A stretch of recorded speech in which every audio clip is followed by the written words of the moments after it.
하시모토 갑상선염이라고 하는 것은 일종의 그 오토임뮨 디지즈를 가지고 그 내 몸에 마이코플라즈마라고 하는 그 그람 네거티브 균이 들어오게 되면 몸에서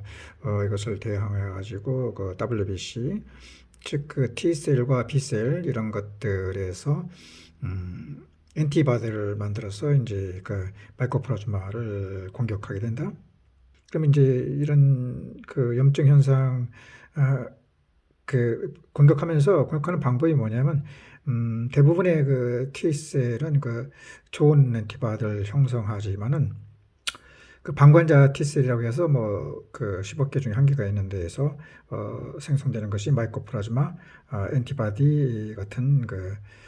것을 만들어 가지고 그 방관자 T셀에서 이런 마이코플라즈마 엔티바디를 만들어 가지고 그 엔티전과 비슷한 그 몸을 공격하는 것이 자가 면역 T자 질환인데 이런 환자들은 대개 이제 염증을 일으키기 때문에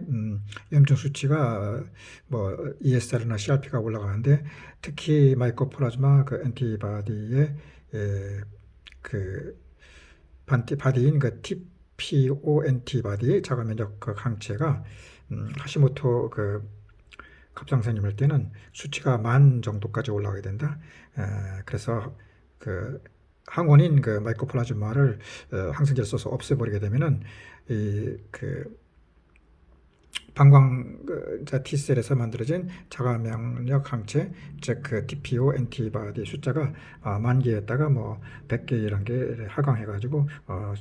이런 오토임뮨 디지즈가 그 치료되는 것으로서 대표적인 것이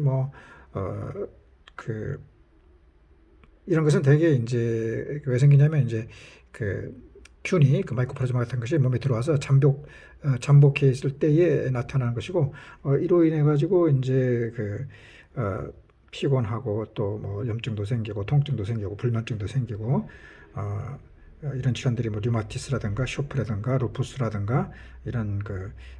자가면역 질환이 되는 것이다. 치료는 대개 이제 그 여드름약으로 쓰이는 미노스 사이클이라든가 지스로맥스 같은 것을 먹기도 하고 그러니까 하루에 두세 번 한 1 내지 2주간 먹고 그다음에 매일 주사를 뭐 두 번씩 그 IV 해도 좋다. 뭐 그 데키클리나마이신을 쓰는데 헬리코박터에 쓰는 약들 같은 것을 하루에 두 번씩 한 5일 정도 쓰는데 이런 항생제를 쓰면 몸에서 열이 나고 불쾌 증세가 나타나고 몸살 같은 것이 나타나는데 이것은 그 엔티젠이 그 마이코플라즈마라고 하는 그 엔티젠이 부서져 가지고 그 조각들이 체내에서 잘 배출이 안 되기 때문에 나오기 때문에 잘 배출되도록 뭐 바이타민 B나 C나 뭐 마그네슘 같은 거 이런 것을 하게 하고 이러한 그 몸살 증상이 나타나는 항생제 쓸 때 몸살 증상이 나타나는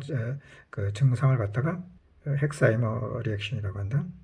그러니까 오토임뮨 디지를 치료하는 방법이 이렇게 근본이 되는 항원을 갖다가 없애버리기 위해서 항생제를 쓰는 방법도 있겠지만 이런 항원과 항체 관계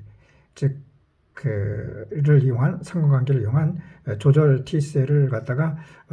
이렇게 유도해 가지고 이것을 많이 증식시켜 가지고 신약 개발로 쓰기도 하고 또 그 유전자를 조작을 해 가지고 그 죽지 않는 그 유전인자를 갖다가 이렇게 바꿔주는 뭐 CML 같은 그 경우에 대해 18번 그 염색체를 갖다가 그 유전자를 조작하는 방법이 있는데 셀 안, 그 뭐 T셀이든지 어떤 그 면역세포 안에 그 유전자를 조작하는 방법에 대해서는 다음에 하도록 하고, 이 T셀 안에다가 그 유전자라든가 프로테인은 상당히 분자가 큰 거기 때문에 그 T셀 안에 못 들어가지만은, 세포2가 펩타이드를 이용해 가지고, T셀 안에다가, 큰 프로테인을 넣어줄 수가 있는 것이다. 이 프로테인이 이제 엔티바디가 해당되는 것인데, 그러니까 자가면역 질환이 아니라 그 면역 질환을 조절할 수 있는 모든 면역 질환을 조절할 수 있는 프로테인을 자가면역 질환을 일으키고 있는 G의 그 T셀 안으로 이렇게 집어 넣으면은 자가면역 질환을 일으키는 그 T셀, 즉 방관자 T셀에서 나온 그 엔티바디를 치료할 수 있는 조절 T셀로 이렇게 바꾸어진다. 이 조절 T셀을 갖다가 생체에서 유도해가지고 증식을 해가지고 이렇게 써먹게 되는 것인데, 뭐 아토피라든가 건선 다발성 경화증이라든가 류마티스 관절염 이런 것을 갖다가 이제 치료할 수가 있는 것으로서 여러 가지 그 펩타이드 후보물질, 즉 그 자가 면역을 활성화할 수 있는 그 활성을 억제할 수 있는 후보물질군에서 적당한 것을 골라가지고 임상 실험을 거쳐가지고 독성이 가장 없는 경제적인 것을 신약 개발에 쓰게 되는 것인데, 이런 그 물질의 특징이라고 하는 것은 이제 ILA10 같은 그 사이토카인 그 물질과 같이 이런 단백질을 이렇게 쓰면은 이것으로 인해 가지고, 이런 물질로 인해 가지고 면역 그 세포가 활발하게 작동하는 활성화된 그 스프린이라든가 림프노드가 커진 것이 줄어든 것으로서 간접적으로 알 수가 있게 됐다. 이제 그 어떤 그 엔티젠이 들어와서 몸에서 면역 반응이 일어나는 것을 시스라든가 류마틱 아스라이티스든가 혹은 또 뭐 그 제1형 당뇨라든가 크론즈 디지즈, 입회상모까지 루푸스라든가 다발성 경화증, 이런 자가 면역 질환이라고 하는 것은 들어온 항체에 대해서 엔티바디가 그 T셀이나 B셀에서 생성되는데, 그 대개 15개 중에 1개는 방관자 T셀로 해가지고 공격 신호를 갖다가 그 엔티젠을 공격하는 것이 아니라 자기 몸에 있는 엔티젠과 같은 그런 조직을 공격해가지고 면역 질환이 형성되는 것으로서 이렇게 그 면역 그 활성화가 되는 증상이 나타나는 것이 스프린이나 림프노드가 이렇게 커지는 그런 것이 나타난다. 근데 이것은 엔티젠에 의해서만 커지는 것도 아니고, 이제 ILA10 같은 사이토카인,